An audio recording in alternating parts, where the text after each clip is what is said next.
Welcome to the Salmon Runs YouTube. Enjoy the video. You begin by preparing the timeline. Place your cleaned, normalized audio on a single track so the engine focuses. Once done, open window text and pick transcript. This selects Premiere's speech to text. Make sure you choose the correct audio track and language, otherwise the results misalign. Start the transcription and watch the progress bar. This step converts speech to time-coded text, which lets Premiere generate captions automatically, saving manual typing and timing work.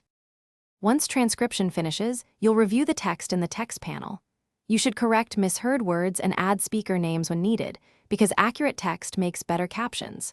Use Edit Transcript to adjust timestamps, split long lines, or merge short ones so captions read naturally. Make sure to fix proper nouns and technical terms via find/replace to ensure consistency. After edits, click Create Captions. Premiere maps the corrected text to captions using the timeline timecodes you just refined.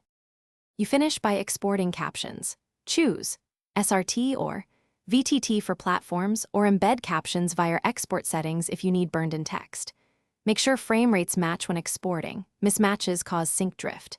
If captions are out of sync, relink or consolidate the audio track and regenerate the transcript so timecodes realign.